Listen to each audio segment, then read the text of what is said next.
Ghouls, ghouls, and creatures of all kind, and welcome to Wimplash, the horror movie podcast where each week two seasoned genre veterans introduce their yellow-bellied best friend to the wonderful world of horror movies. I am one of said horror movie fanatics. My name is Zach, and with me, as ever, I am joined by a man who's known for clowning around, as well as what he does in the toilets of pizzerias. It's horror movie aficionado, John Grizzly. Good evening, everybody, or good morning, depending what time you're listening to us. Could be anywhere. We found out recently that we are getting a global reach. Happiness. Before we get into the world domination plans, Grizzly, would you like a clown fact? Oh, how many of these have you got? I've got a few. Let's start it off. Go on, give us one. In the UK, clowns trademark their faces by painting them onto eggs. A tradition started in the year 1946, which we all know is the year you were born. Is that real? I always thought that was just something Terry Pratchett made up. No, apparently Terry Pratchett is a plagiarist and a coward. Don't you dare disparage Sir Terry. That other voice you hear gasping away in the background is a man who unsurprisingly can land a backflip on one of those little clown bikes. It's our little horror movie wimp, Willy Webborn. Hello. Yeah, I reckon I could do that. I reckon you could. I'd like to see it. I can't go backwards. I can go forwards. Like on a trampoline. I can't, like most people are able to do backflip. I can't. I have to go forwards. There's my fact of the clown of the day. It's just the way my body weight takes me. Webborn, would you like a clown fact? And an egg. You can have a nice post-show egg if I let you tell me. I want to draw. I've got a clown face. You've got your own? Yeah. I always egg? wore. No, I now need an egg. I need to declare. Both your podcast buddies here are both bald egg boys, so feel free to draw it on my head next time you see me. It's that classic dilemma of having a clown face and no egg. It's also the classic dilemma of having a clown face but having a beard at all times. And if you don't have a beard, then that's the only time, and that looks worse. Well, given that, you probably know this clown fact, that International Clown Week is celebrated in early August and was signed into US law by President Nixon in 1971, which we all know is when Grizzly was 25. You're fucking... Have you done maths for all these jokes as well? I did maths for that one son joke. Of a bitch. You put so much fucking effort into this. So before we jump into tonight's movie, Grizzly, would you like to do the honours of letting new listeners know what we're here to do? New listeners be warned. So first, this is a horror podcast. We do discuss some distressing themes and horrible stuff. So if you are of a sensitive disposition, look at a picture of a cat while you're listening to us. Just step away if you're not comfortable with anything we're talking about. It's a safe place here, but we will be making fun of some horrible things. But what we do every week is we discuss horror films that both myself and Zach have put onto a wheel that we spin at the end of each episode. And then Mr. Willy Webborn will go in completely blind, watch these horror films that he is a big old wimp about, and give us his reaction and genuine criticism of them. That might be the most succinct time you've ever described what the podcast is. 9 episodes in, no less, but you did miss one thing, and Webborn, what is that? Spoilers! There we go. Gentlemen, that was perfectly in time. Now, it's no secret I like my movies with a mean streak, and that is why I am so excited to introduce Willy to the joys of the slasher subgenre with one of modern horror's most subversive and brutal movies. A testament to what can be done with undeniable talent, an unflinching creative vision, and very little else, Damien Leone's Terrifier is a punk rock passion project that unwittingly introduced the world to the next big horror icon, Art the motherfucking Clown. The first time I saw this movie, it chained my mind up upside down and split it from taint to teeth. But we have been shocked and disgusted by Willy's opinions on DIY, practical effects-driven indie films in the past. So, before we find out if this movie left him void of feelings or if he thought it was a work of art, I would like to buck tradition, gentlemen, and start... Oh, yeah. I would like to start today's episode with a game of budget box office. So have either of you looked up the budget or box office for this movie? Never. Avoided it. Excellent. So we'll go to Webborn first and then to Grizzly. What do you think the budget of Terrifier 2016 is? 250,000. 250,000. John Grizzly. What's the price of one of those big football floodlights? Because that seems to be the only fucking lighting they had for this film. Oh, I'm getting in there straight away. He's got his void on. I've had rumblings in the background that you're not happy about this movie. I'm not a fan, but we'll get into that later. Yeah, before we do, give me the goddamn budget. 25p. 25p. Well, it's somewhere in the middle. Okay. All in, including marketing, getting it distributed, etc., etc., etc. $55,000. The actual movie itself, they estimate about $35,000 to make. Yeah, that it feels about right. 35. Yeah, $35,000. It is ultra micro budget filmmaking. Bloody hell. How much do you think it made? Fuck me. 1 million. Ooh. I've got to take your first answer. Has a film a lot, 100 million plus? 100 million plus. Yeah. Grizzly. I'm probably going to say it's got quite a big following, this one, especially amongst the horror community. I'm going to say 15 mil. Well, the first movie wasn't the one that broke it in the franchise. It was Terrifier 2 that popped it into the mainstream. So on a budget of 35,000 or between 35 and 55,000, it has a box office of $421,798. Okay, that's good. That's a good comeback for it. That's a hell of a return. Yeah, I wish I stuck the 1 million on there. God damn, it's the little movie that could. I'm obsessed with this, but this isn't about me. We want to turn the floor to you. Oh, wimpy one, Willy Webborn. First question out of the gate. Art the Clown, scary or not? What the fuck is Art? What is he? Oh, right. I thought you meant I was like the actual... oh, no. You know the clown on my T-shirt? Right, yeah. So, what do I think of Art? Was that the question? Sorry. Is Art the Clown scary to a non-horror fan stepping into this movie for the first time? Yeah, most people are scared of clowns, and that is a very well-played clown. That is a scary clown. Nice, good. I'm glad to see he's, as the franchise has developed, as do with horror characters. I was going to say Grizzly can attest, but I don't know if he's seen the other ones. I've seen the second. There's definitely more of in the second one especially, he does a lot more of the physical comedy of it.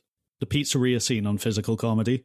Sitting in the pizzeria and just deadpan, like, terrible to say it when I say I put on the face paint. You can just stare and people just go like, what the fuck is wrong with your face? Because I didn't realize that obviously with clowns there's the sharp smile or there's the soft smile. And the soft smile is like the friendly one, but I always did like a big prominent smile, so it was like a sharp one. Does he have a sharp smile? I don't think he has got the sharp smile. It's just black void around his mouth.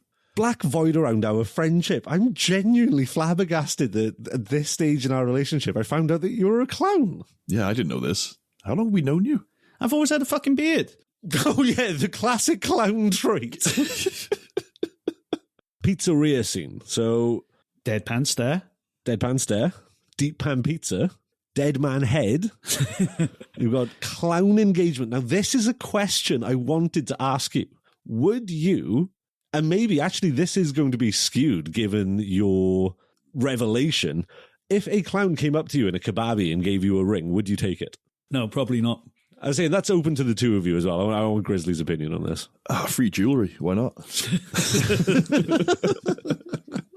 No, probably not. If he looked like fucking Art the Clown, no fucking way. If it was a friendly clown. Yeah, where'd the ring come from? Is it like a Haribo or is it real? This is probably his black bag of horrible. No, I don't think I would. I wouldn't trust Art the Clown, looking at the way he looks. And after, did he do it before the deadpan or straight after the deadpan where he just stared? Oh, it was after. But like directly after. It's between staring at them silently and sharting up the walls, giving Ramon the worst final shift of his life. And what the bag, we said about the bag as well, the bag of goodies that he packs at the beginning. Right, so this is, sorry, when I said what is art, I'll go back to that. What is art? I'm glad you asked this. Grizzly will know more as well because of the sequel, but this film is quite linear. It's scary clown chasing killing. Yeah. 2 and 3 expand the lore of this franchise on an epic proportion, a literal biblical scale. So although Terrifier 4 is yet to come out, that is the one that apparently is going to answer all the questions, and you'll finally get to know what Art the Clown is. Okay. But in this film, it's essentially, he's a guy up until he puts the gun in his mouth. And then he wakes up in a body bag like, oh, fuck, I can't die. And I think that's where, like, the supernatural side of it came in. I don't remember much of the second one, so I can't really attest much to the lore in this, so I'll take your lead on it. But, yeah, because he was putting on the makeup in the very first few shots of the film. You see, sorry, not the first few shots of the film, after the intro, you see him putting the makeup on. That made me think, yeah, he's just a bloke in a costume being a horrible killer nutcase. But yeah, he is a bit supernatural, isn't he? There's something more to him.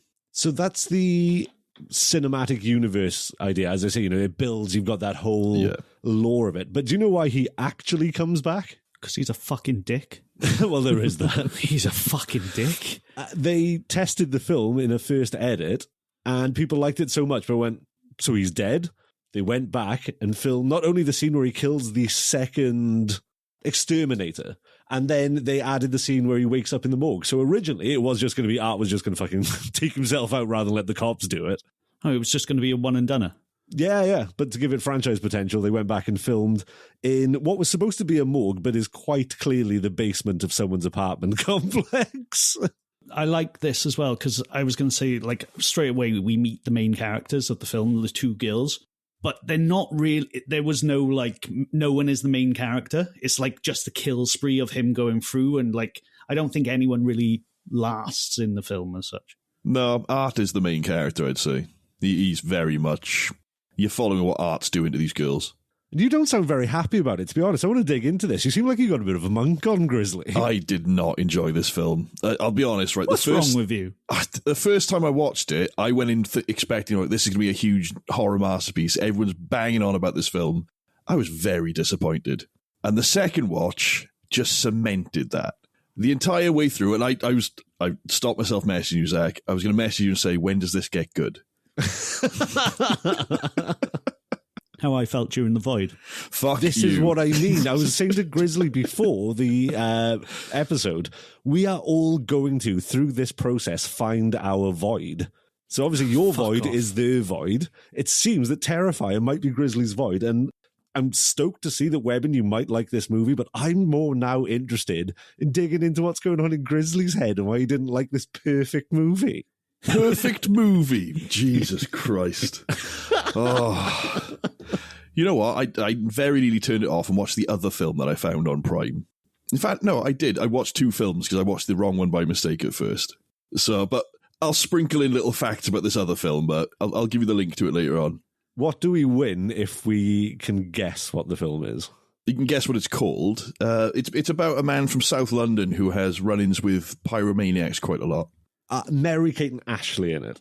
No, not anymore. They died. They died. They were edited out after the allegations. They wanted nothing to do with the final product. Was it Parent Trap? It's not The Parent Trap. Was it like Mary-Kate and Ashley in London Gangster Vacation? No, they wanted their name nothing nowhere near this thing. What the fuck did you watch about pyromaniacs and clowns? As we discuss this, I don't think you mentioned there's clowns in Terrifier. I don't think there's clowns in the Pyromania movie.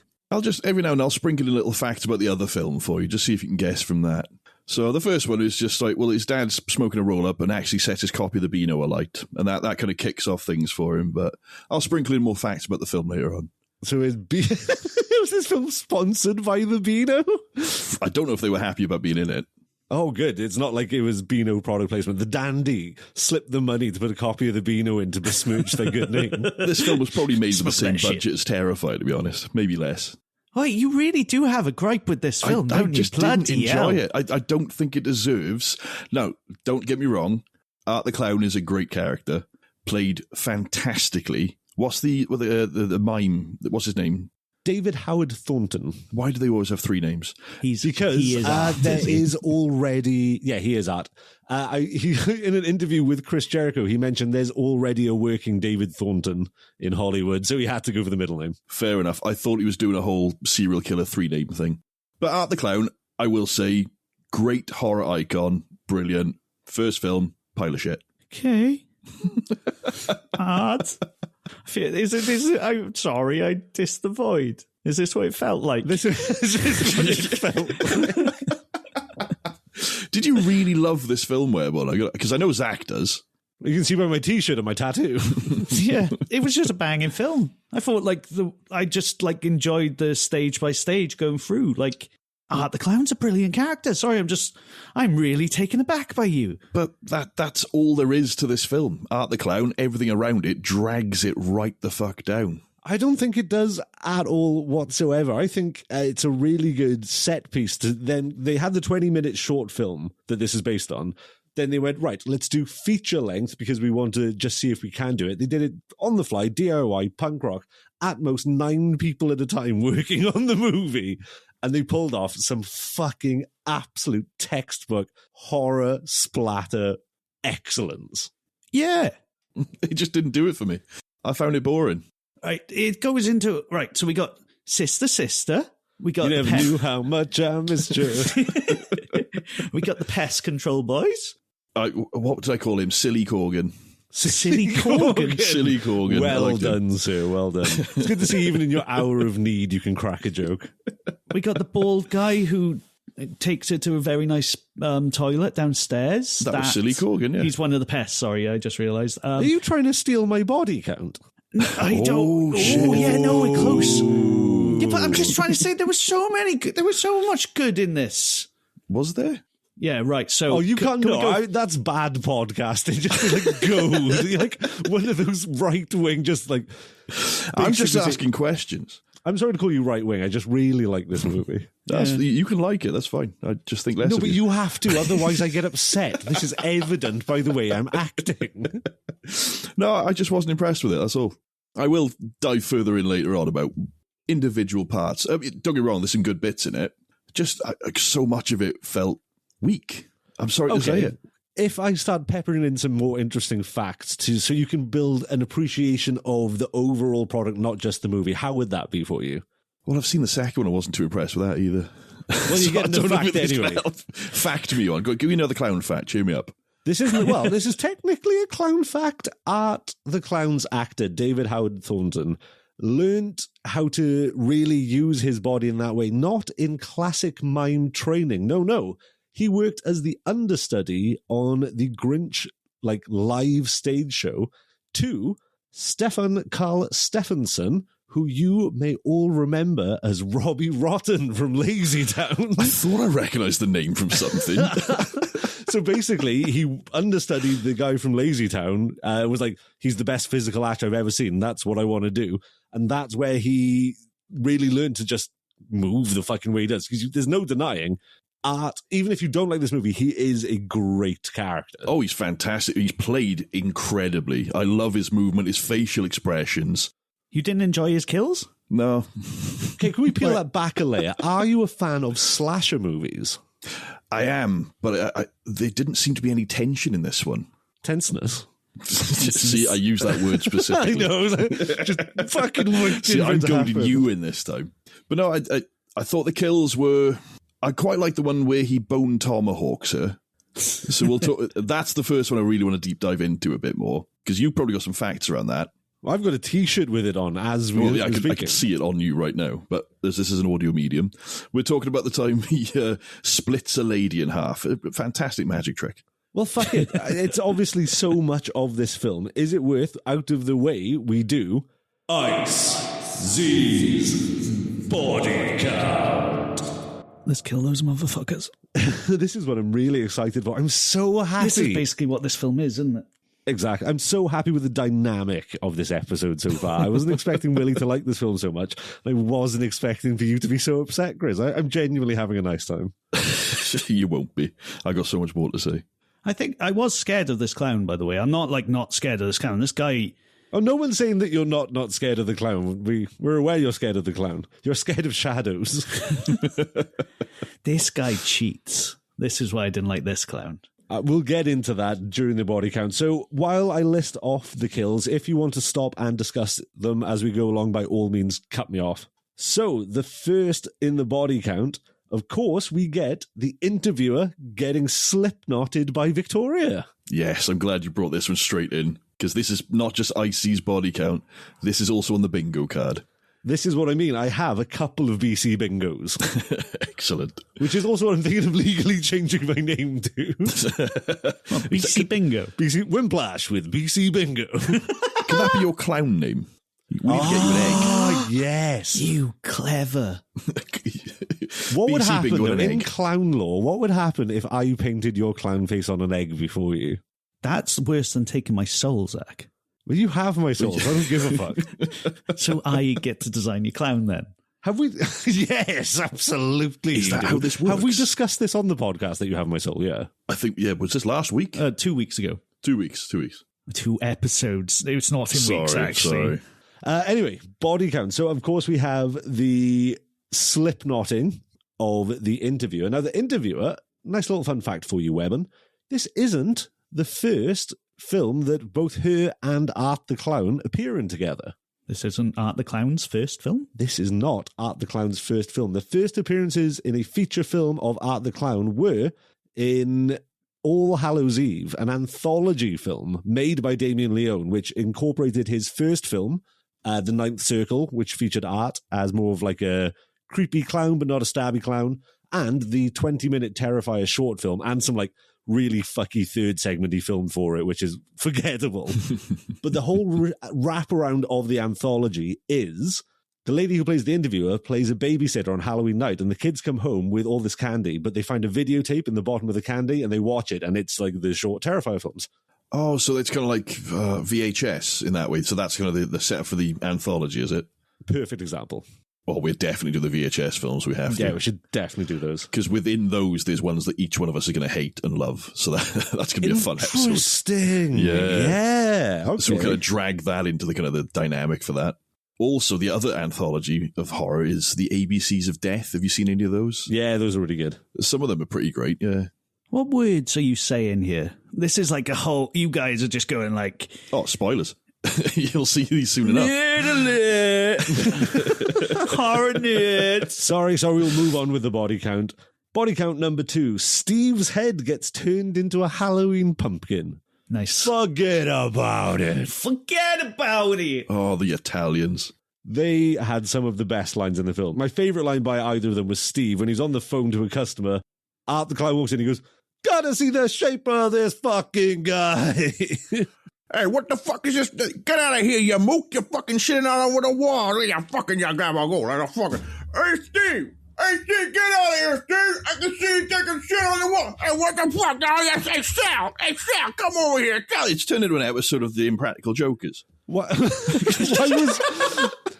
the one who was in the back a redneck? Yeah. Hey, Steve, what the fuck you talking about? Hey, Sal, get out there. Tell that girl you support the Holocaust. I ain't telling no girl I support no fucking Holocaust. Now, tell that girl it's your practical joke, Sal. You gotta do it. I've never actually watched an episode. I'm sorry about that. Oh my. I want to watch this episode. Fuck me. What, the episode of Impractical Jokers where he sends a guy to say he denies the Holocaust? I don't think that happened. I hope it didn't happen. Oh, good. Body count number 3. Excellent segue. Ramon gets his hand cut off and then stabbed in the face like 100 times. These are good kills, but I just wasn't impressed. I can't think what took me out of it, but I think the blood effects weren't amazing.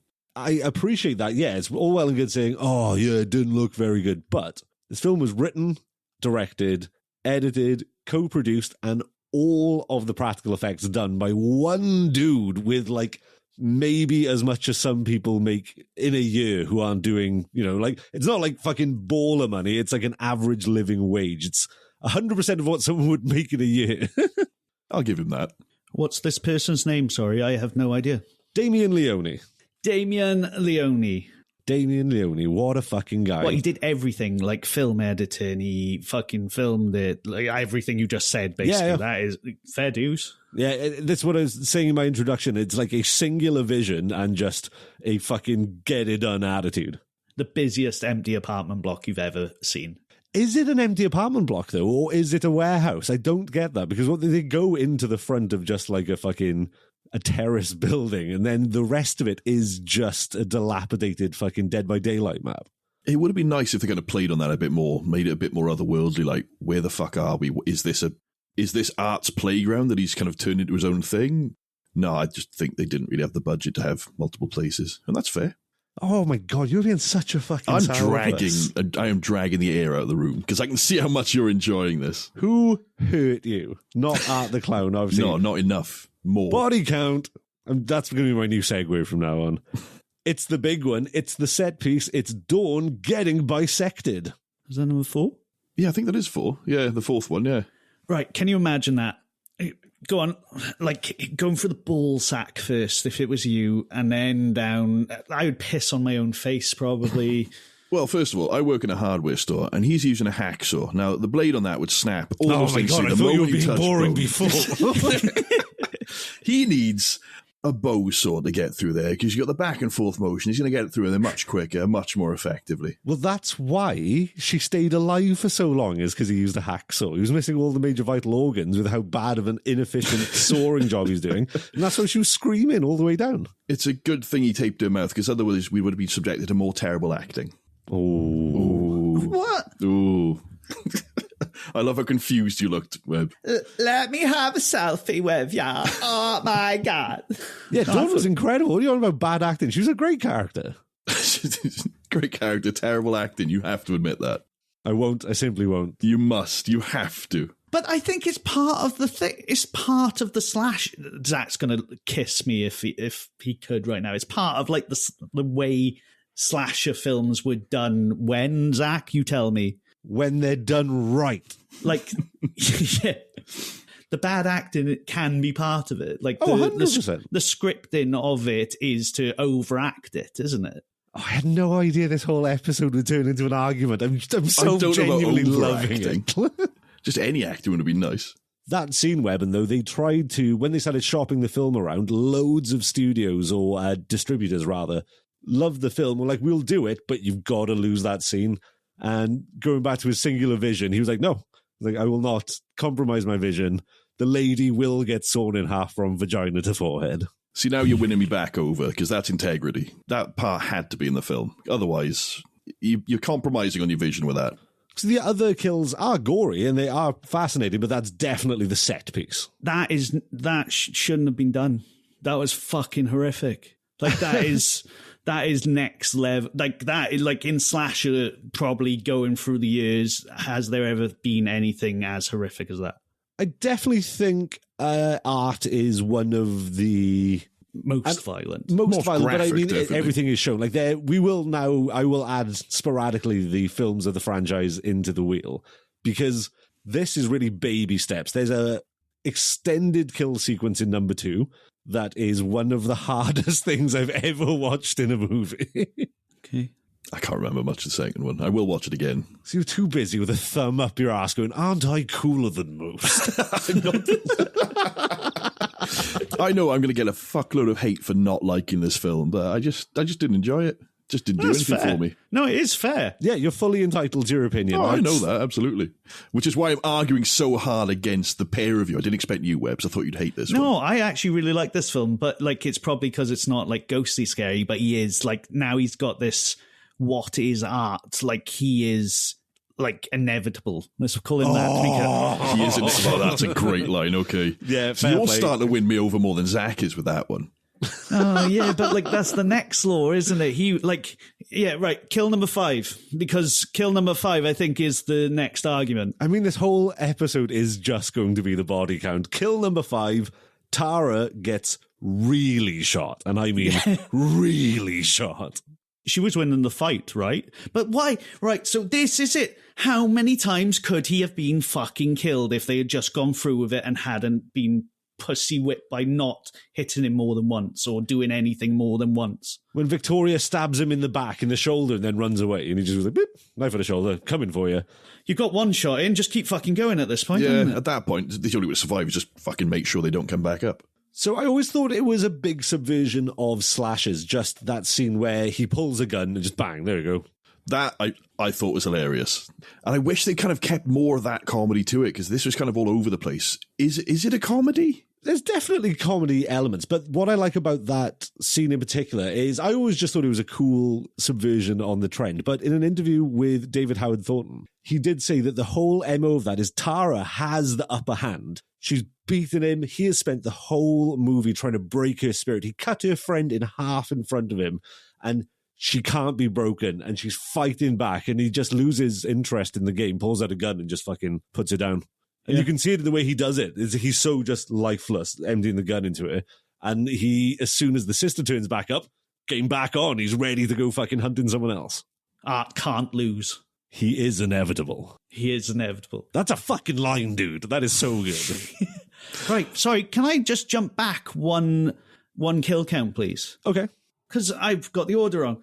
That woman was not touching the floor. That one should have been touching the floor. So this is another VC bingo. I didn't know if we were going to do an official bingo call, which I guess we could do to wrap it up. But you've already hit a few on the way through, haven't we? We've slipknotted on the very start. We did. Oh, I will say, though, not too many bastardly men. Just the bastardliest man. Just the bastardly art. The bastard man. The art of bastardness. Okay, so gun wins law. Law cheat. Like, art just can't be put down. Sorry, going back into that. Yeah, he's a force of nature. Body count. The ghost of Sarah Silverman gets peeled and turned into a nice costume for Art. So you say the ghost of Sarah Silverman. I've got in my notes, she's the teenager from Lost in Space. The Matt LeBlanc one. The Matt LeBlanc That's one. who I thought she was. Would you like to make a comparison to the cat lady, Webborn? Well, I said she may as well have been a soggy mum because she was drenched in crazy. Oh, I like that. Very good. You are on fire Good this work. evening. I was going to point out she was a gunky mum when she cuddles Art, when she has that moment of, Bitty. have you no mercy? Bitty. He's covered in viscera at that stage. She's going to get a bit gunky. There's a gunk transfer from Art there, definitely. A gunk transfer. And then, as I say, he fucking skins her and wears her not only as a costume, but as a trap. And then he does that weird little Marilyn Manson dance. I did quite like that shot where he just emerges out of the darkness as Buffalo Bill. Just Buffalo Bill out of there. That was good. I enjoyed that bit. I forgot about that bit. I watched it once because I had a nice time away, and yeah, I forgot, and that gave me a shudder thinking about, because it was a black wig, wasn't it? Was it like... It was not a wig. It was not a wig, it was scalp. It was a black scalp, wasn't it? Fucking Art, man. Oh my God. Yeah, you just gave me a horrible flashback. And let's go on to number 7. She was a crazy mum, though. What was her daughter's name? Well, this is number 7. It's a technicality. Emily the doll gets stepped on by the hairy bug man. And she dies of a crushing chest wound. Oh, what was the name of the doll? Emily. Emily, excellent. They had this little fat Cartman face, and it cracks me up every time I see it. I got a bit confused because obviously the crazy cat lady meets. Is it Tara, the teenager from Lost in Space? Tara. Ta-da. Oh, Tara. Ta-da. Gonna die now. See you later. Bye-bye. She says to her about being neighbours and all that stuff, and obviously being a bit mental. Then, speaking to her doll, just goes, I guess neighbours aren't going to happen. At that point, I assumed she knew that Art was killing her. Then later on, she's surprised to see Art exists. It's like, did she know about Art, or is she just being weird talking to a baby? I don't know. She lives in a sewer kind of, back DIY boiler room kind of area. I don't know if she is fully in her capabilities. We'll give her that. But I think that is confusing about it, because you're looking at these guys fumigate this building, and this lady, it looks like like a living block outside. But she's living in this really grotty basement with a trolley and stuff. Is this like living? I don't know. That just, if someone was living in the basement of a basement full of tyres, by the way, which I did note down as soon as Gothwill walked in. Figures. Well, I wanted to point out about the ghost of Sarah Silverman is that for a crazy lady who lives with a doll in a maintenance hatch, she has very nice glossy hair. Which Art makes full advantage of later on. Yes. frizzy. Was she frizzy? Not frizzy, no. I thought it was frizzy. That was a Pan 10 motherfucker. beat me to it. I was going to say a L'Oreal advert. She was pan 10 out of 10. Or she was L'Oreal out of hell. L'Oreal out of hell. Right, that's going to be some well done. That's some merch right there. Wigs. We'll sell wigs. We're going to sell official wigs. You need them. I would love to see you wear those scalps on the front and just a long wig on the back. You guys would rock. Fuck me, imagine going to a gig wearing one of those. Oh, I do miss my long hair, but it's been about 20 years. Oh my God, that must have been the funniest thing you've ever said. It's the look in your eyes, the realization, like, wait, you're bald. Oh, never failed to surprise me. Body count, the hairy bug man gets kebabbed and then decapitated. Now that you've said that he's kind of an afterthought, that they filmed his scenes afterwards, it kind of makes sense how he's completely detached from the rest of the film, which I did pick up on. Because I was going to make a point, it's like he just turns up and dies and fucks off. So it makes complete sense now you've said that. And he couldn't get in the building, and he could get in the building. Aha, keys under the mat. Why didn't I check there in the first place? Because everyone leaves a key under the mat in like some industrial maintenance hatch or whatever it is. I don't know. It just... The location is confusing. Yeah, because did he get called there? Yeah, so when Art hammerbonks Silly Corgan for the first time on the stairs, yeah, not the spooky stairs though, he drops his phone and someone's going, Mike, are you there? And then Art hammers up the phone at that stage. Right, that's why. But one thing I realised in this viewing is that Art is silent, he's ominous, he's theatrical, he never speaks. Apparently texting doesn't count, because when Victoria initially texts Tara's phone, or Dawn's phone, because Tara's is dead, he fucking LOLs her back. Like, I'm surprised he didn't use emojis. Does he wear gloves? Fingerless gloves. Yeah, he can text. He only does T8, though. He goes in your settings and changes it. Only uses a BlackBerry. Oh, the really good at creepy it. bastard. The scariest phone you can get. So we've just had Hairy Bugman. Body count, also a bingo. Mike gets his head keithed in. He does get a good keith in, yes. Very good. Please remind me. When Silly Corgan gets his head stamped on until it's basically flat. Oh, yeah, because he called the police. That was the point where he was getting to the police, of course. Yeah, no, he got... What was it? Keithed in. He gets keithed in honour of Keith from Barbarian, if you'll remember. And we've had the Slipknot in as well, right? We've had the Slipknot in. We've had a good old Slipknot in. Honourable mention, Art turns the gun on himself. Would have been a kill, but obviously they have that extra scene to set up the sequel. And then the final body count is the morgue guy. You don't know what happens to him until, and I'll give you a little treat, Webborn, the opening scene of Terrifier 2 picks up exactly where that leaves off. Oh yeah, baby, the story continues. So pretty fucking healthy body count. Now, in terms of the bingo, music now, please. Wimplash Bingo. We've had a woman touching the ground. Not touch the ground. We've had a woman not touching the ground. Yeah. Did either of you get a spooky staircase? I don't know if it was a spooky staircase because it was so well lit throughout the film, but there was a staircase. The main one where Silly Corgan's fumigating. Yeah, that's the only staircase I remember being in the film. I don't think there was a spooky one. I wasn't scared to go downstairs. I think that clinches it. I would like to put to the floor. The floors are listening. The floors are listening. Thank you, floors, for your attention. The spooky staircase in this film is when Victoria is looking for Tara in the mechanic basement, and she goes down into Art's little lair with her phone light before she finds Tara's shot up body with the circus sign. And there is a scene of her with her phone light out descending a dark, creepy staircase. Okay, yeah. I forgot about that. Yep, well done. Bad time for a bath. There's a bloodbath throughout the film. Even when he's at his saddest, he's got a joke. Oh, I'm not sad. I was just bored of it. You're bored of it. I was bored of the film. I actually was. I was kind of looking at my phone every now and then going, is he killed him yet? I'm still trying to analyse why I wasn't impressed with the film. And I think it might be down to I did not care about any of the characters at all. I think he's just trying to be aloof because he just admitted to being on his phone and not watching the film. He's like, didn't like it, don't want to talk about it. A hospital for sad people. That could be the entire apartment block, because there was a lot of sad people in there. There's no medical equipment. No, didn't exist. Well, the morgue doesn't count. No, that's a hospital for dead people. Yeah, they weren't sad people. They were going to get burritos and shit. That sounded pretty good.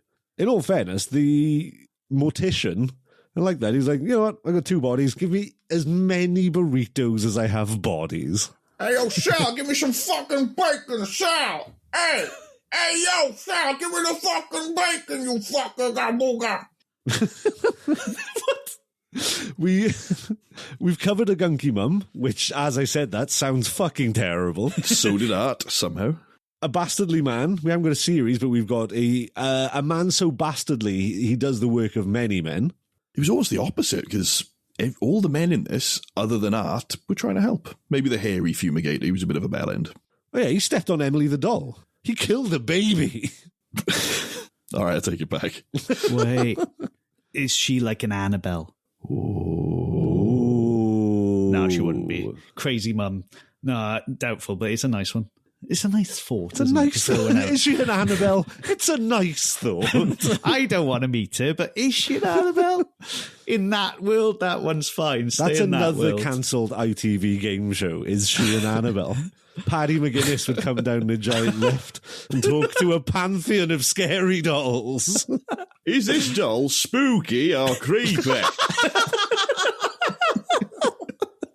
No like it, take flighty. I'm just full of fucking accents this time. That's great. That actually caught me on surprise. That's you. I can't be. This is not a movie I could be fucked with, so I'm going to throw my voice at it. You fucking bellend. Last 2 bingo calls we've had. Someone got slip knotted, someone got their head keithed in. That's Wimplash bingo. Bravo. Bravo. Do we have a little jingle for the end of the bingo? Oh, bingo is done. Perfect. So, Grizzly, you've alluded to, you had some research. You've got theories of why you didn't like this film and why the Earth isn't the shape we believe it to be. Don't put me in with them. Don't put me in with those round Earthers. I think it was, the wooden acting was, and I know you both defend this as it's part of the style, but maybe I just don't like the style if that's the case. The wooden acting, which is just MDF, it was left out in the wet, the corners are curling up, that how wooden it was. Apart from the Italians, I love them too. Wouldn't have guessed. Hey, you want some fucking pizza? I'll go take care of this mook for you, sweetheart. You stay there, sweet. Oh, you shit all over the fucking... Sal! Sal, get in here! He's taking this shit on the wall! Why are they the impractical jokers? I don't know. One of them is called Sal, so I assume they're from New York. I've Neither made of those assumptions. men are called Sal. They're called Steve and Ramon. Sal! Fucking... Sal! Get in here! They're watching a bad film with a clown and saying it's good! Sal! You bloody cat. It's just like stood behind you like, what the fuck is going on? She's never heard my Italian accent. Tell us more about the Burning Beano movie. Oh, God, yeah. So what was the next one? It kind of, his mum makes chips in their flat and starts a small fire. It sounds like a Ken Loach movie. Oh, I don't think Ken Loach was involved. It would be nice if he was. Sex Lives with the Potato Men. It wasn't Sex Lives of Potato Men. What a fucking guess, though. I haven't seen it. There is a bit where he joins the army and he kind of freezes up at the firing range. What the fuck? Is it Terrifier? Yeah, it's called that, yeah. Terry, fire! Oh, fuck off. Oh, my... Oh. You played that one out so long and got us. You fucking twat. Hey, Sal, he got it with the fire jokes! Oh, you absolute bastard. I had loads more as well. You got excited about a festival in the Bahamas hosted by Ja Rule. I got that one. Good lad. I'm glad someone did. Fire Festival, isn't it? Terrifier. Terry, fire? Yeah, I'll go Fire Festival with you. Oh, no, he's from South London, I said, isn't it? I'm not doing the accent for that one. I was waiting for the accent. Let's get back to the real Terrifier, though. So he joins the army, gets frozen up at the firing range. It's a whole thing. I think it was a PSA about being safe, because his daughter sets off a Catherine wheel in the flat and he goes mental at her. PSA about being safe. Remember, kids, be safe. Don't be like Terrifier. These are the sort of videos we would get in school. or like the 999 end of episode, like don't play with fireworks, and you're just making Terrifier. Fireman Sam says, don't be like Terrifier, put a wet blanket on it. Remember, don't be not safe. And the wet blanket is, of course, me for not liking this film. It's all full circle. Would it help if I get in the spirit of things with you? Because I thought I was going to be coming into this film maybe spewing too much love and adoration. So I've got a little something set up which might actually help lift your spirits. We are going to dive into and discuss the goofs section for Terrifier on IMDb. Well, in that case, once you've done that, can I tell you what I liked about the film then? So we'll have a little swap over. Up to you. You can go first if you'd like to do that. Good, because mine will be short. Fuck. I was going to edit around that, but I'm leaving that in. I had to get that little jab in there. I've got to say, I loved him honking the horn through the doors. What was the sister's name? Natalie, was it? Victoria. Victoria. I loved that. Fucking phenomenal. I actually burst out laughing at that. That's very you. Brilliant. Perfect trolling. Just like, I can't get you, so I'm just, It's fucking That great. smells like a chocolate muffin, that does. What else? Oh, him enjoying some jazz fusion shortly afterwards after running her over. Again, beautiful physical comedy. Him just kind of enjoying a bit, having a little dance through. Amazing. I thought that was great. That's it. No, some of the kills were great. I will say the kills very effective. I just wish there was more in between. That's my criticism of it. I thought it went at a great pace and I really enjoyed it. You're wrong. Shut up. So talking about the physical comedy, the original Art the Clown in All Hallows Eve was played by a man called Mike Gianelli. With that many M's? Mike Gianelli. Hey, Sal, he's got too many M's in his fucking name. Such a Mike Gianelli, yeah. And he didn't want to return for the feature film. He'd retired from acting, didn't want to do it anymore. Does he look anything like the other art then? The David Hyde Pierce, whatever his name is. Yeah, the face is a prosthetic. Oh, That's okay. just So- glued onto his face. He doesn't have that many angular bones. Oh, He that's a doesn't shame. have that much of an angular Merkel. Fuck you. So he doesn't look like my cousin Tom then. But when David Howard Thornton, he's going to listen to this, you I bastard, hope Tom. so, Just know you we angular love you. fuck, Tom. I want to piss on him. When... So when David Only Howard piss on Thornton... him if he's on fire. Terry says piss on him and we're then on fire. So when David Howard Thornton went for the audition for this, he was in the waiting room and apparently there's loads of people with scripts and he had nothing. And he was like, what the fuck? My agents have fucked something up. And he goes in the room and David Leone, the director, and Phil Falcone, the producer, go, right, improvise a scene where you decapitate someone. And he was like, oh, shit, just straight in. And apparently it's on YouTube. I haven't seen it. He does this thing where he decapitates the body, takes the head off, starts eating the blood, doesn't like the taste of it, and like miming the whole thing, reaches in his pocket, gets a salt shaker, salts up the meat, tastes it. He's like, oh, this is really good. And apparently that alone, David Leone was like, we have our Art the Clown. Fair play. He did a great job as well. I will attest to that. But did he? Because it's time to jump into IMDb goofs. When Art the Clown murders the first exterminator by stomping on his face, his skull is shattered and his head left completely destroyed. When his body is shown in the morgue near the end, however, there's nowhere near as much damage. Silly Corgan's got a healing factor. Maybe Silly Corgan got some of Art's blood in him.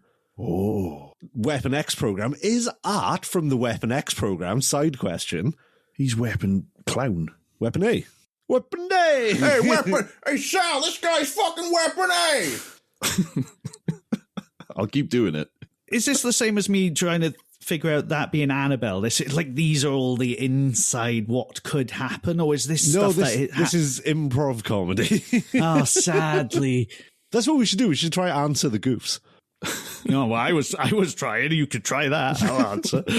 When Tara's sister is going around the building trying to find her, she definitely would have heard the gunshots that killed her sister. Really? She's outside like a half-open wooden door. It's basically chained. It's not fully closed. Because you can honk through it. She's like, hey, wait a minute. That sounds like my sister being shot. Surely couldn't be. Back into the creepy building. Are these goofs helping your sour mood at all, Grizzly?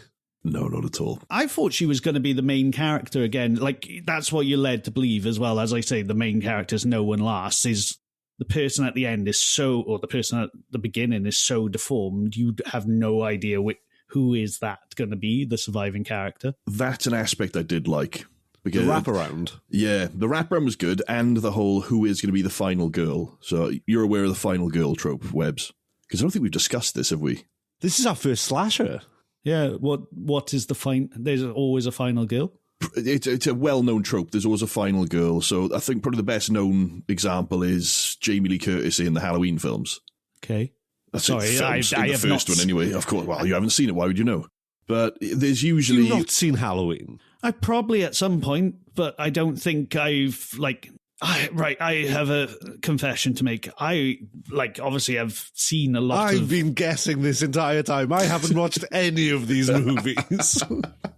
Let me take a selfie. Let me take a selfie. Why did that sound like a DJ Scrappton? Let me take a selfie. I'm sure that was in one, terrible club hit, wasn't it? Where was I going before that? Please help me back. You said I've got a confession to make. Oh, yeah, I probably put these films on the background. I've watched a lot of film, but I probably had, FIFA or something on the TV next to it just watching, so... Oh, that's even more terrifying. FIFA is terrifying. You got Peter Odin-Wingy, the original lanky boy. Terrifying. Running around the place kicking balls. Nedved with his perfectly spherical haircut. Don't you fucking start. Peter Schmeichel. And I'm officially out of footballers. Oh, that was still impressive. I got plenty That's a good more. one. Yeah, I know. El Hajdu for spitting up a storm. So you're saying that you've seen every horror film, but you were playing FIFA at the same time? No, I'm saying that... No, I don't know what ones... I don't know what I've seen. If that's the case, you've pissed off more horror fans than I have by disliking Terrifier. Yeah. Honestly, I don't... I know that the fans of this series are legion and proud... But I think there is also a contingency of people who don't like the Terrifier movies. Hey, Sal, we found our people. Fuck off, you. Don't know if I should save this for the Terrifier 2 episode, but I'll tell it now. When we went to see Terrifier 2 in the cinema, it was around the... Or was it Terrifier 3? One of them. But it was around the same time that Joker Folie à Deux came out. Oh, God. And we're in the cinema, sitting at the back, and a group of lads, about 18, come in and sit next to us. And one of them's fucking obviously jittery and uncomfortable. And he's like, boys, just what are we seeing? And they're like, the clown movie.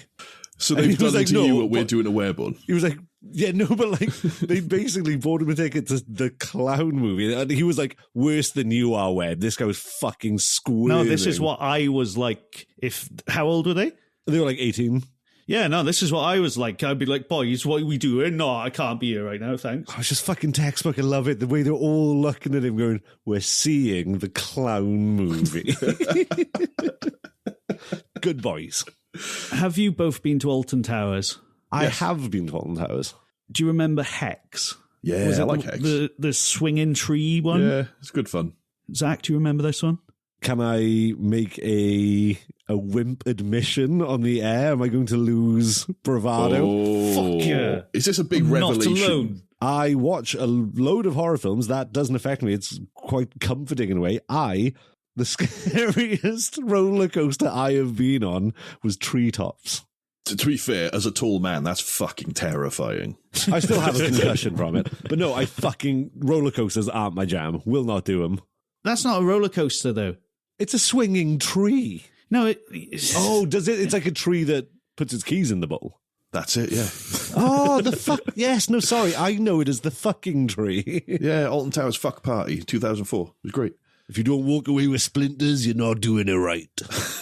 Well, for anyone who does know what this one is from the UK, it's basically... A tree you fuck.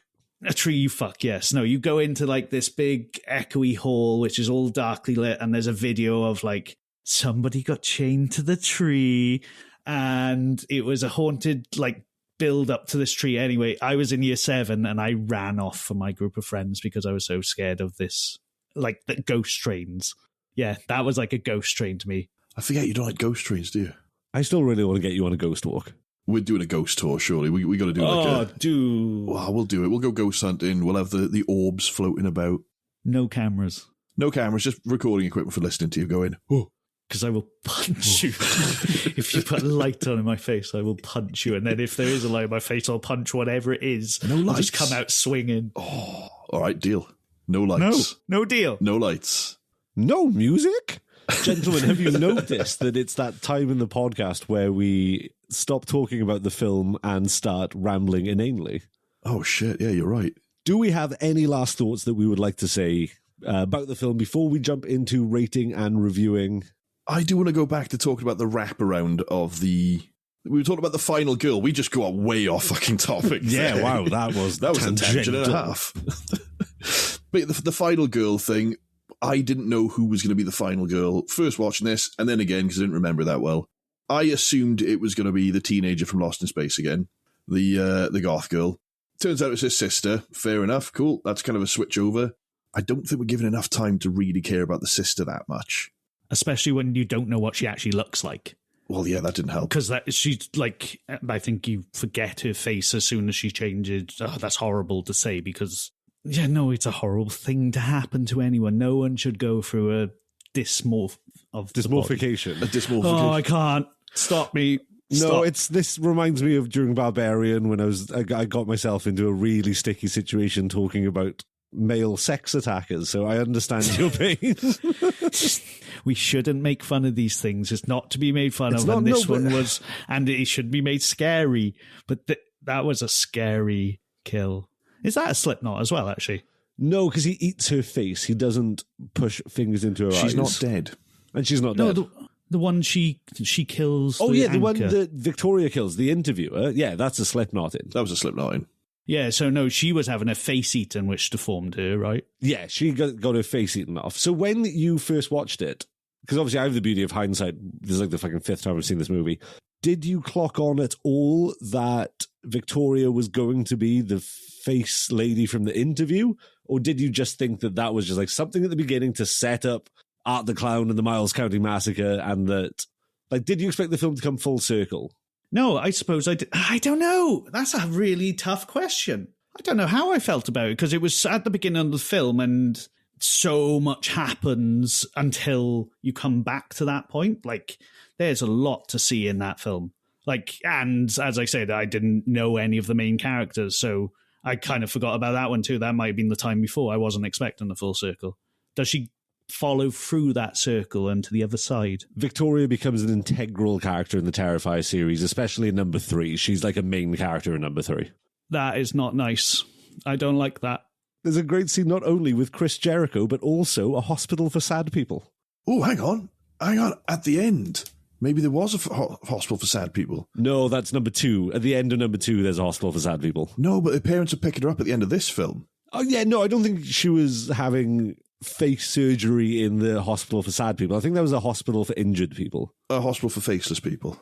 I was just waiting for a pun. There is none. There's none there. I don't know why that made me snort. That was a good one. One genuine criticism of this film, though, just for Grizzly, that I actually have in my notes. For the saddest little man's night. Saddest little boy. I can't wait to rate this movie. I can't. This is a lovely little switch, by the way. I'm sorry. I can't wait for the episode where I get this film, that you both love it, and I'm like, what is wrong with you? We nearly had it with the Warrens. I thought you were going to really hate The Conjuring. But that's just the Warrens themselves. So my one gripe, and again, super micro budget, very little CGI used in this movie, but that CRT TV showing the interview with Vicky at the beginning, there's some really bad keying around the edge of the screen where it's supposed to be like superimposed on to make it look like the TV is on. There was a surprising, like, you say there's not much CGI. I did see, when I did a little bit of research, the jack-o'-lantern, not the head-o'-lantern in the pizza shop, that was CGI. Was it? Yeah, that was CGI. And that was it? Yeah, unnoticeable. It was CGI. I think he's trying to besmirch the good name of David Leone. I've done enough of that already. I heard his hat is CGI. Hey, Sal, they don't believe me about the fucking CGI. And Sal, man, he's trying to sleep. Sal's not coming back for the next episode. He's going to get He's killed going by to Art. leave you at this rate every time. You just scream it. I edited out of most episodes, but I'm leaving it in this time so people can hear. He'll be back for Terrifier 2. So, fair point. We're rambling. We've clearly said most of what we want to say about this movie. Shall we jump into rating and reviewing, my lovely little men? You say most of. I can tell you've got more to say. Come on, let's hear more. Honestly, you've got more. I want to hear more. I didn't realise just how much of my notes is taken up by the body count. There's really not much else to do, apart from a nice little bit about the can-do attitude of the film being made and a fuckload of kills. I agree with you. There isn't really much more that can be said about Terrifier 1. So I think this is like, he is a haunting person, but I think this is a different story of horror compared to like a possession or an exorcism or a ghostly being. This was a gore fest. That's what this film is. And that's what it is. It is a body count, isn't it? It's pure, unadulterated human meat separation. Right.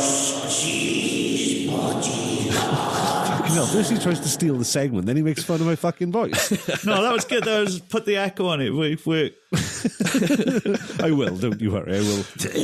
In fact, can you use that clip of him saying that for when we have to do Webborn's film? I was going to say, just for this episode, unexpectedly, I'll edit that in when I say Icy's body count. If I can find a death, I will. No, that sounds really bad, actually. No, if I could find that was the death. original title of Stand By Me. So, new listeners, if you've made it this far, fucking hell, congratulations, endurance on you. Each week, once we've done discussing the film, we take it in turns to rate the movie on 2 scales out of 10. 1 being how scary the film is, 2 being overall movie enjoyment. We go Willy Webborn, Grizzly, and then me. Floor is yours, boys. How scary and how much did you enjoy? Scares. He is a scary man, and the way he doesn't go down, and it's that first film. Sorry, what? What did I do over Shut up. Hey, look, I hear it's a common complaint that a lot of men don't do that. Art the Clown's part of the manosphere, is he? Art the Clown eats pussy, let's face it. Right, so the man eats everything else. But he ain't human. And that's what the scary element about this was, that there's a lot to be answered about him, making it scary in that sense, but was just a gore fest. I think for scares, I'm going to go dead down the middle of probably a 5, because he is a scary guy who you do not want to come across or see anything he does, or have to bear witness before you die yourself by getting popped in the face. Oh, you don't want to come anywhere near him. No, you come in the toilet in the pizzeria. He may have. We only ever saw the poo scenes. He may have done a lot of coming as well. At the moment, I think he is the hardest slasher ever. Not after you did all that coming. What did I...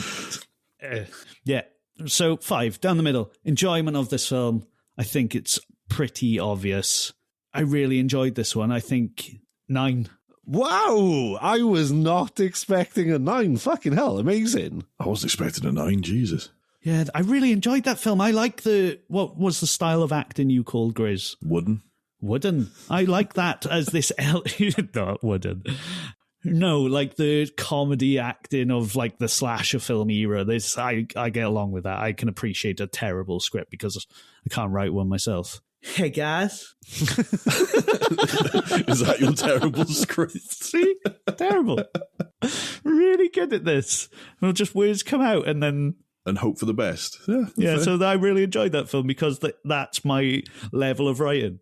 It had more than 2 words in it, so you were impressed. Yes. Well, that's more than Art said throughout the film. Well, I'm going to rate it for scares. I'll give it a 3. I was going to give it a 2, but Art's physical acting and how intimidating he can be. He isn't always in this film, I got to say. A lot of the time he's quite goofy, but when he does switch it to that horrible kind of intimidating, horrible bastard mode, he's got a great character. It's a great character design. That's what elevates the film, but the scares are 3. Enjoyment, it's got to be a 2. I'm sorry, guys. Oh, is this the lowest you've rated a film in enjoyment? Is that the lowest anything's been rated? I think so, yeah. I think I was more lenient on The Conjuring than you were on this. And that had the Warrens in. Oh, God. But at least the film was better. The wooden acting took me out of it. I'm sorry, but it was. the entire film was, let's face it, he went for, I'm going to do these gory kills and didn't give much thought to the rest of the filmmaking. Yeah, no, that's entirely what he set out to do. Yeah, that's fine. Yeah, and he fucking nailed it. Yeah, he did that. But If he went out to make Citizen Kane and turned up with Terrifier, yes, I understand your argument. But he went, oh, remember that short 20-minute nasty little film? Let's just do that for 80 minutes instead. I probably would have enjoyed the 20-minute film. Fuck, I'll watch a compilation of Mortal Kombat fatalities the same way I would. I'm fine with that. That's how tough he is. I stay up and watch fatality. Hey, Sal, he's knocked my fucking head off a scorpion. Oh, man. I'm going to text Sal after this just to make sure he's okay. I've got him tied up. He has to listen to me all day. So, fucking hell. 3 and a 2. That is... Dun, dun, dun. I obviously fundamentally disagree not only with your taste in this movie, but apparently your taste in everything now because you've become my enemy. We'll be friends next episode, I hope. We'll be friends as soon as we stop recording. It's kayfabe. It's showmanship. I love this film, but how we define scares really affects how we rate this because I appreciate that the blood and gut special effects splatter would be that for people. There's people who will watch that and that will fuck them up and they don't need to see it. But I love oopy goopy movies. Give me a big splattery practical effect and I am just fucking happy as a pig in shit. So although I don't find the film scary and I will rate it low in traditional scares per se, let's call it a 4, I will give this probably a 9 as well, or maybe a 9.5 in terms of enjoyment. I mean, you can't see it on an audio medium, but the week after, or the day after I saw this movie, I booked the tattoo, and the week after, I got a massive portrait of Art the Clown tattooed on my inside of my arm. I've never really noticed that. That's a good one. It does look good. Again, the character design's great, so fuck yeah. So I love it. I don't love you. I can't believe you've turned into Webb, and I'm so disappointed. I'm going to paint on some eggs. That's it. Before we spin the wheel and find out what we're watching next week, would we like to promote, plug, or recommend anything to your fellow podcast hosts or the listening audience at home? I've just realised something. You might have to edit this back to like the start of the episode, though. What Willy Webborn said about this film that was going to be the guess based on the title. When we spun it last week, we completely forgot to do that. Oh, okay. Let's address that now quickly then. So let's do that as like a retake and just cut it back to the start there. Oh, I wouldn't even bother cutting it back to the start. People can suck a dick. They got a budget or box office at the beginning. They're not going to be too spoiled. Fuck yeah! Fair enough, yeah. Yeah, So fuck 'em. If you're still listening, fuck off. Fuck you. Listen to us on all reputable podcast places. And one disreputable one. I massively fucked up here because I thought it was a different thing. You thought it was Hellraiser. What did I say? So, Webborn, last week we asked you to guess this, and you said from Terrifier, spiky-haired motherfucker assuming Lee kills. And Lee is not in this film. Lee was in the film Terrifier, where he learns about fire safety. Never, ever. Don't be safe. Never ever gonna let you down. Be like Terrifier. Stay away from fire. So, yeah, you confuse this with Hellraiser. So, I'm assuming, never seen that either? I haven't seen a Hellraiser, but for some reason, because it was just the way Terrifier, Hellraiser just spelt like... It's completely differently. It's completely different films, but I just knew it was going to be a... I saw 2 words, and I assumed they were the same. But isn't that how probably slashers are named, aren't they? Like single slasher films come in that sort of No, not usually. Terrifier. Not necessarily. The Texas Chainsaw Massacre. I Know What You Did Last Summer. Maybe I've got problems with reading and they just associate together and I got it wrong this time. Oh, no. Do we need to apologise? Yeah. No, be tested. Oh, shit. Sorry, mate. No, I have been tested. I'm lazy, probably. He's a lazy reader. Did you at least see like the Nickelodeon spin-off from Hellraiser? It was like a Hey Arnold crossover, Helga Razor, no? Not Starring your best, Helga Rick. Pataki. Hey, Sal, he did like the Helga Pataki reference. I'm going to leave Sal alone for the next week, I think. I'm going to piss on your head. What the hell is wrong with you? So anything you want to plug, rate, review, anything of that nature? Okay, so Anything you've already rate, reviewed, anything you want to plug, recommend? I want to recommend the city of Manchester because it is a great place to be. What a lovely city. Walk it, like the Northern Quarter, having food around there was absolutely great. Places like the Coffee Pot, Campagno Bakery was sick. El Gato Negro, a tapas restaurant in the Northern Quarter, is by far the best meal I've ever had in my life. And Gooey's Bakery is absolutely fucking incredible. Okay, didn't find that one. Oh, yeah. Next time you're up there. And I wanted to make it to the this and that, but I didn't manage to for anyone in that place. Oh, I only got to experience that once, but it's a very good and very cheap curry. And there you go. So that's what I want to share. And my best man, we saw Timmy. Hello, goodbye, thank you. Good state yours. One day, I'm sure everyone will be, hello, I'm Timmy, come state yours, please. I would love to get him on the podcast, but given that man doesn't own a smartphone, let alone anything he can plug a microphone into, I think we would be a bit fucked. He'd be a fascinating guest. I don't know how. Maybe not talking about film, just kind of making him make little sound bites about stuff. Like Sal over here. In fact, I would like to plug Sal's mouth, because he keeps talking in the background. I don't know if you've heard him throughout this episode, but you won't shut I'm the going to fuck edit up. all of Sal out as well. Oh, okay, all right. So it's just going to sound like I'm talking to myself. Yep. Incredible. Just really give it like a demonic sound. It's just, Sal, don't kill them. Sal, let them live. just this really quiet one. For your safety, Sal. I'd like to plug and promote the film Terrifier. So learn about fire safety. Don't set off fireworks in your house. Don't be a fucking moron. That makes no sense. All right.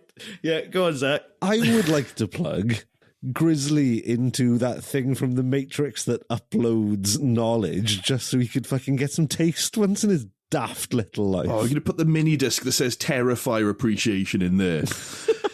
He's loading the program. Oh no, he knows about the Terrifier Appreciation mini disc. Oh, I was in a K-pop shop. And that reminded you. They're selling cassettes again, or like mini discs. That's how they're selling music. They sell them in little boxes on like I can't even describe. It's a box with a song in it, and when you open it, you've got to be careful because the song might just get out. I should have bought you one. I regret It's like it. those Clinton's cars that open and goes in a really bad speaker.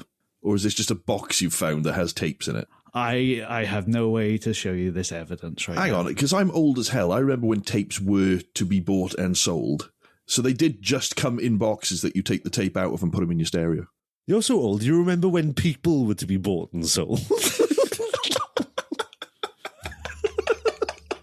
Sorry, that's it. Oh, fucking hell. So old. Let's spin the fucking wheel, shall we? Right, let's spin the fucking wheel. We're going off topic again. Christ. Sal, spin the wheel for me. Oh, this is going to be a good one. Hereditary. Oh, nicely nice. Hereditary. I love this one. Webbs, let's get your thoughts and feelings based on... In fact, give us a sentence based on the title of the film. There's something in the genes. There's something in the genes. Something in the jeans. We'll take it. That sounds great. Making a note of that. Something in the genes. I want to dig into more. Do you mean like the denim? I don't know. That's it. There's something in the genes. Oh, okay. See if I answer my own question next week. We'll find out. Well, we'll find out next week. On Wimplash with BC Bingo. You have so many nicknames now. You've got BC Bingo, Ice Z. And have you noticed they're all self-administered? Yes, I have, yeah. Ziggy, my nickname from back in the day, self-administered. I still call you that. It was named after my character on Fight Night Round 2 on the PS2, Ziggy Whizzle. Brilliant. Wow. Yep, that's where that came from. Okay. Bye.